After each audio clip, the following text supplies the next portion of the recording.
You were taught, quietly and repeatedly, that your emotions are the problem. That anger makes you dangerous. That sadness makes you weak. That fear makes you small.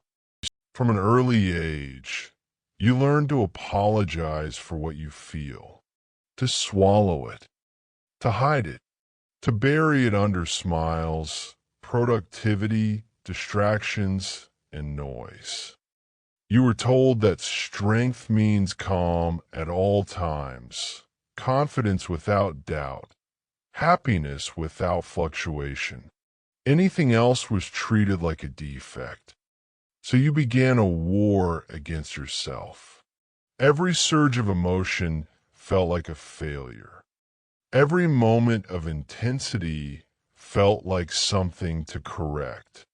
You didn't learn how to understand emotions. You learned how to suppress them. And suppression was praised, rewarded, mistaken for maturity. But here is the truth most people never confront. Emotions were never your enemy. They are not flaws in the system. They are the system. Emotion is the body's language, a signal, a notification that something inside or outside of you matters. Anger points to violation. Fear points to risk. Sadness points to loss. Desire points to direction. They arise not to control you, but to inform you. Yet somewhere along the way, that distinction was lost. Instead of learning to listen, you learned to obey or to erase. You were never taught the middle path, the path of sovereignty. And so the lie took root. If I could just get rid of my emotions, I would finally be free. But look around. The most emotionally reactive people are not the ones who feel deeply. They're the ones who feel blindly.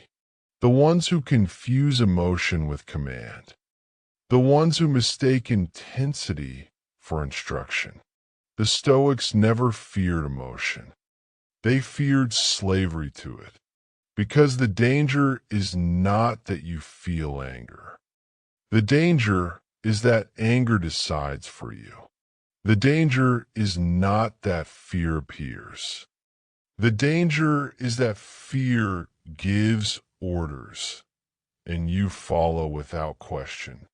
This is where the real conflict begins.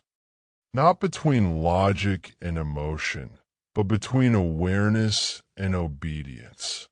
Suppression teaches you to numb. Sovereignty teaches you to observe. Suppression says, don't feel. Sovereignty says, feel fully, then choose. One path disconnects you from yourself. The other returns authority to where it belongs. You were never meant to be emotionless. You were meant to be unruled. And until you understand that difference, you will keep fighting the wrong battle. Try to silence signals instead of reclaiming command. This is where the story truly begins. Most people believe they are ruled by the world, by their job, by other people, by circumstances they cannot escape. But that is not what truly controls them. The real master is quieter, closer, hidden behind the illusion of choice. Obedience does not always look like chains. Most of the time, it feels like instinct, like this is just who I am, like reactions so familiar they feel inevitable. You feel anger, and you speak. You feel fear, and you retreat. You feel discomfort, and you reach for distraction. Not because you decided to, because you obeyed. This is how emotional obedience works. It does not announce itself. It does not demand permission. It simply issues commands and waits to see if you will question them. Most people never do. They confuse the arrival of an emotion with the necessity of action. If something is felt strongly, it must be expressed immediately. If something feels uncomfortable, it must be escaped. If something hurts, someone else must be blamed. And slowly, without resistance, obedience becomes automatic. Anger says react, and you do. Fear says avoid, and you comply. Desire says consume, and you follow. Not once pausing to ask, is this true? Is this necessary? Is this mine to obey? This is not freedom. This is submission dressed up as authenticity. Emotional obedience convinces you that reaction is honesty, that impulse is identity, that restraint is repression. But the truth is more unsettling. The less you question your emotions, the less authority you actually have. You begin to live on reflex. You say things you regret and call it being real. You burn bridges and call it setting boundaries. You avoid growth and call it protecting your peace. But beneath the language, the pattern remains the same. You are not choosing. You are responding on command. The Stoics understood this danger clearly. Not because emotion is powerful, but because unexamined emotion becomes law. And when emotion becomes law, reason is exiled. Obedience feels natural because it is learned early. You are rewarded for reacting quickly, for fitting in emotionally, for mirroring outrage, fear, excitement, and approval on cue. Over time, obedience stopped feeling like submission and started feeling like personality. I'm just hot-headed. I'm just anxious. I'm just emotional. No, you're practiced at obeying internal impulses without resistance. Practiced at surrendering control in the very moments it matters most. And the tragedy is not that you feel deeply. The tragedy is that you hand over your authority so easily. Because the moment and emotion can command you without your consent, you are no longer leading your life. You're being led by something that was never meant to rule. And until obedience is exposed, it will continue to feel invisible, normal, justified. This is the master that must be confronted before anything else can change. At first, reaction feels small. A raised voice, a sharp message sent too quickly, a moment of avoidance instead of confrontation. Nothing that seems permanent, nothing that feels defining. But the mind does not measure moments the way you do. It measures patterns. And every time you obey an emotion without pause, the pattern tightens. Reaction becomes rehearsal. The first time anger speaks for you, it feels justified. The second time, it feels familiar. By the 10th time, it feels automatic. You no longer notice the choice you never made, because the path has already been carved. This is how reaction becomes habit. The brain learns speed, not wisdom. It rewards immediacy, not accuracy. When an emotion rises and is instantly acted upon, the mind records it as efficient, useful, correct. And the next time the same emotion appears, the response arrives even faster. Not because it is right, because it is rehearsed. Over time, the space between feeling and action collapses. There is no pause, no question, no awareness, just impulse flowing straight into behavior. Anger no longer knocks. It storms in. Fear no longer warns. It dictates. Comfort no longer invites. It controls. And what began as a moment becomes a lifestyle. You start organizing your life around emotional avoidance. You choose environments that never challenge you, conversations that never threaten you, goals that never demand discomfort. Not consciously, but habitually. This is how identity is shaped quietly. The person who can't handle conflict is not fragile. They are trained. The person who always loses their temper is not honest. They are conditioned. The person who just needs comfort is not weak. They are obedient. Years pass this way, not in dramatic collapse, but in subtle narrowing. Fewer risks, fewer honest conversations, fewer moments of restraint. Life becomes smaller, not because the world demanded it, but because reaction made the decisions. And the most dangerous part is this: habit hides responsibility.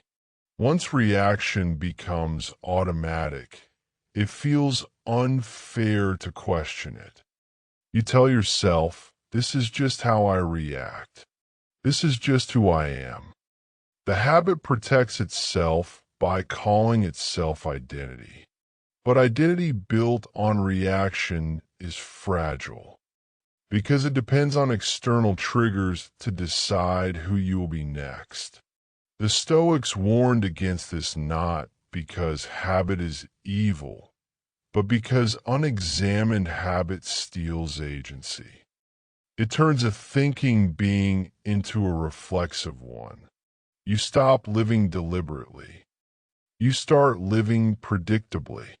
And anything that can predict you can control you. This chapter is uncomfortable for a reason, because it exposes a truth most people avoid. You were not born reactive.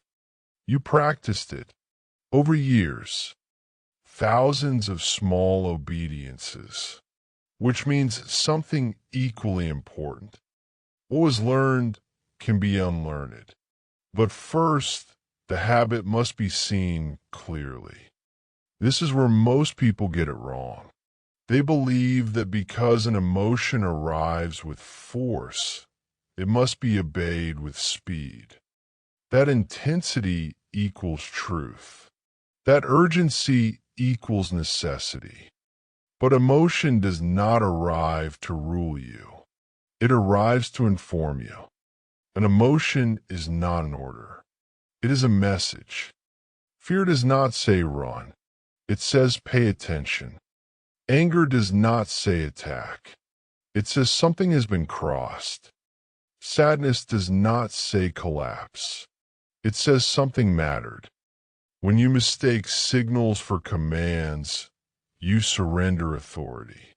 You allow a sensation, temporary, shifting, imperfect, to decide permanent actions.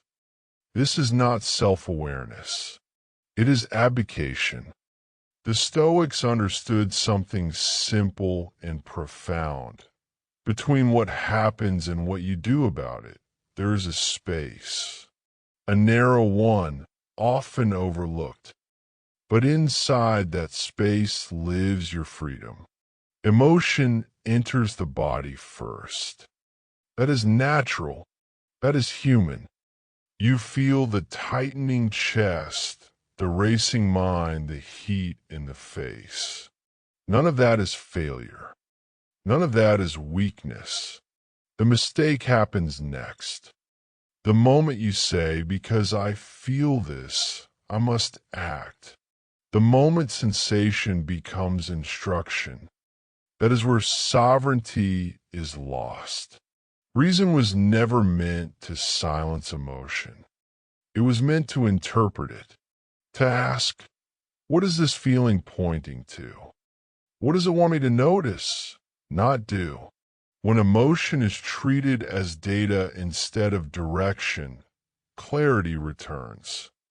You stop fighting what you feel and start examining it.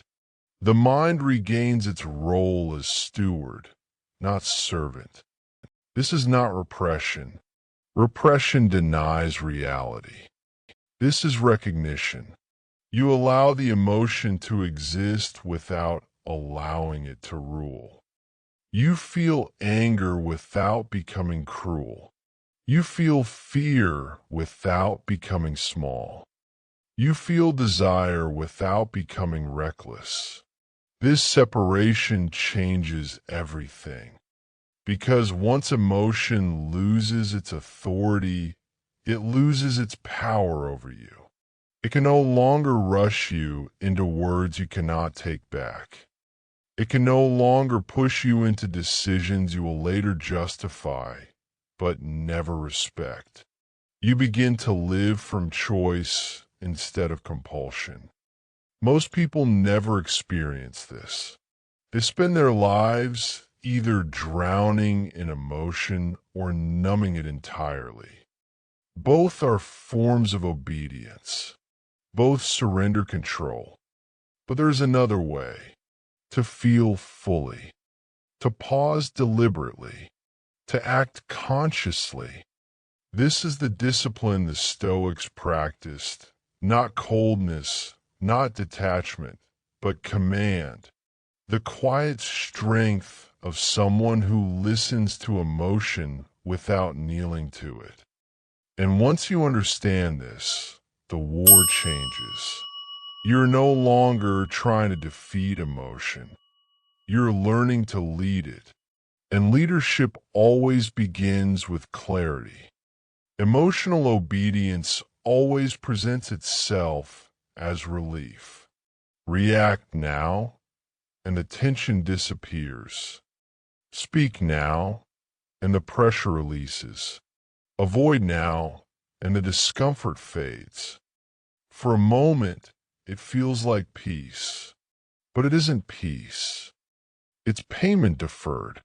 Because every time you obey an emotion without question, you pay a price later, and the price is never small. It just arrives quietly, spread over time, hidden in consequences you learn to live with instead of confront. Obedience costs you clarity. Words spoken in reaction cannot be unsaid. They linger in relationships long after the emotion that caused them has vanished. You wonder why trust feels thinner, why conversations feel guarded, why distance grows where connection once lived.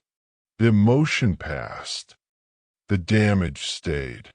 Obedience costs you self-respect.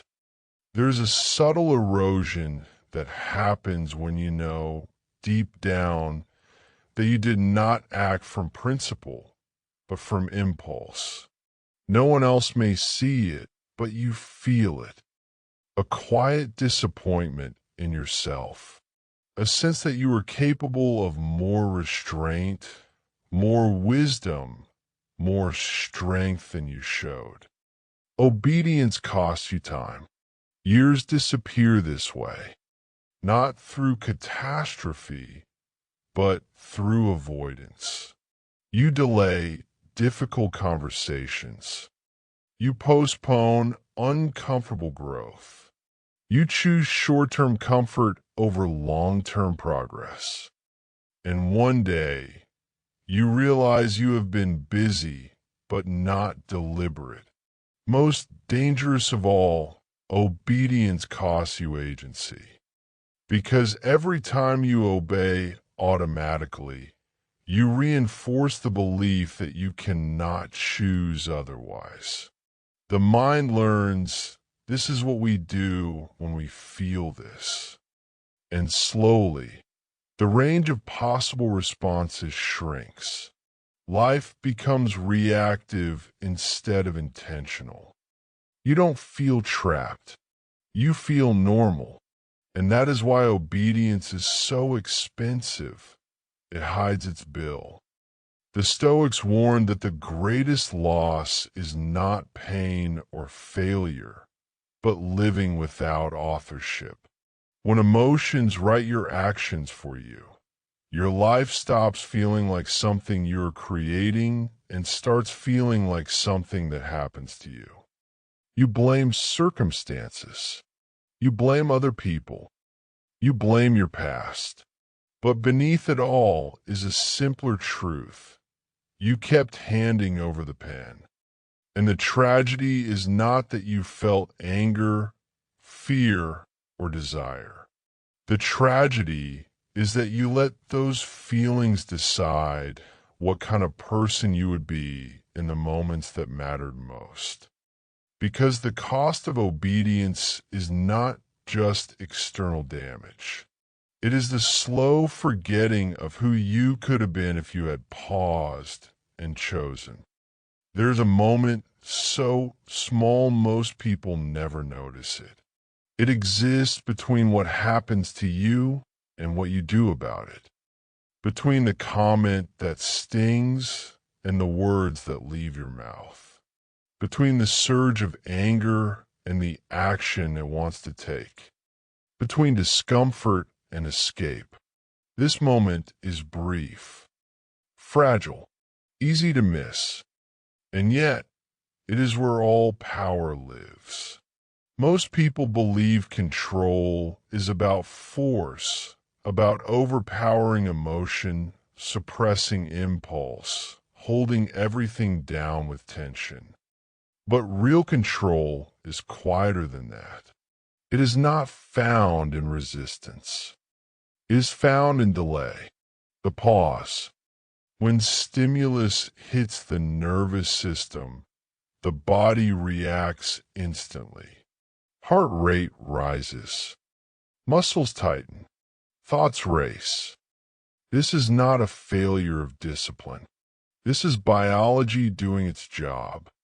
The mistake is assuming that because the body reacted, the mind must follow. That assumption erases the pause. The Stoics trained themselves to protect this space relentlessly, not by becoming slower thinkers, but by becoming slower actors. They understood that speed belongs to emotion, but judgment belongs to reason. In this pause, something remarkable happens.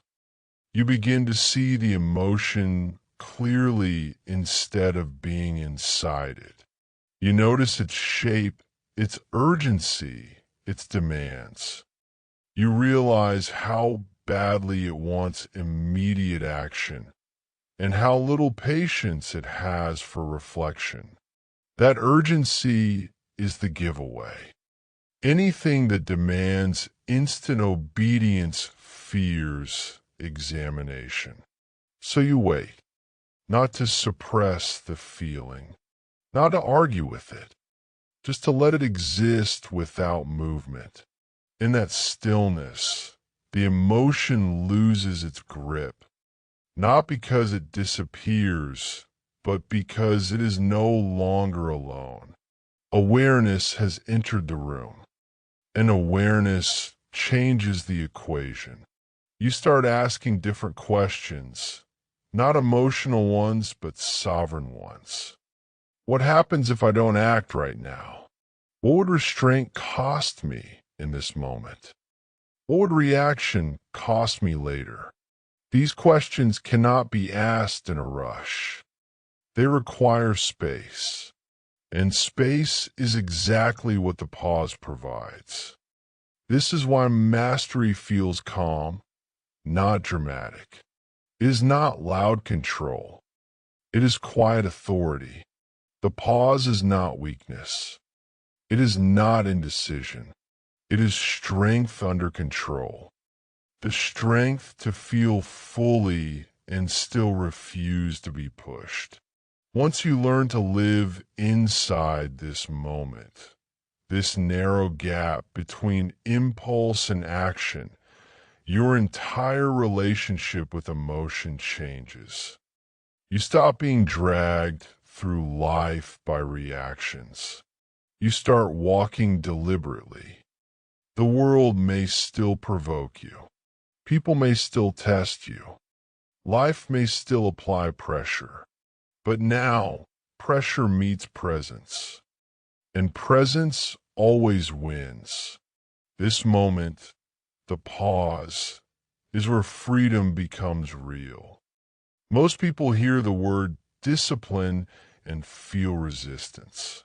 They imagine restriction, denial, a tight, joyless life ruled by rigid rules and constant self-control. So they avoid it.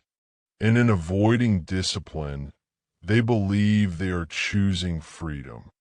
But look closer. The most undisciplined lives are not free. They are reactive, scattered, exhausting, pulled in every direction by mood, impulse, craving, and fear. What feels like freedom at first slowly reveals itself as chaos. Discipline is not the enemy of freedom. It is the price of it. True discipline is not punishment imposed from the outside. It is protection chosen from within.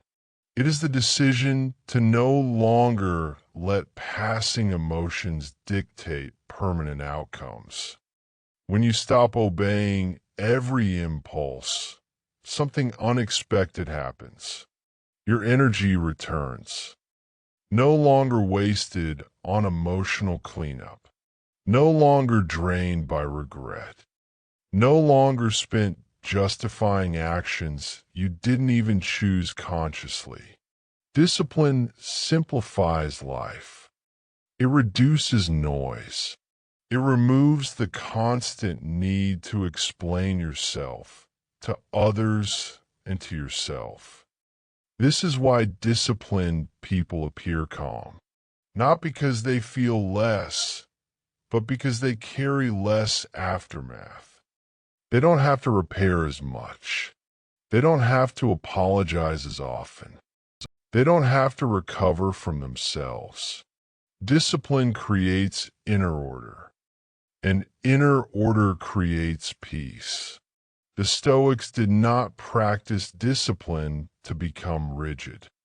They practiced it to become free from inner chaos, to no longer be pushed around by every insult, temptation, or discomfort that crossed their path.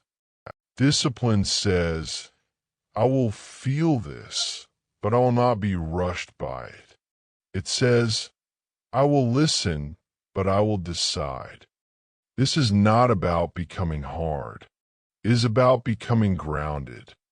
Without discipline, emotions decide your direction.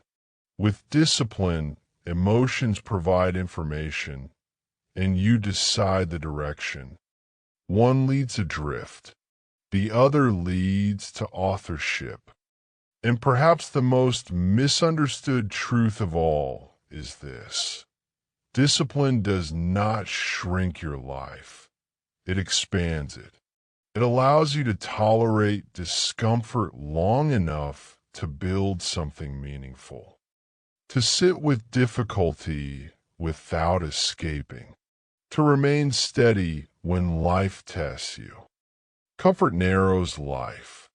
Discipline widens it. Because only someone who can govern themselves can move freely through the world without being constantly pulled off course. This is the quiet liberation discipline offers. Not control over others. not dominance, but something far more powerful: control over yourself. Chapter 8.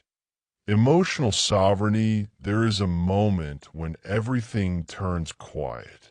Not because life becomes easier, not because emotions stop arriving, but because something inside you changes position. You're no longer beneath your emotions. You are no longer fighting them.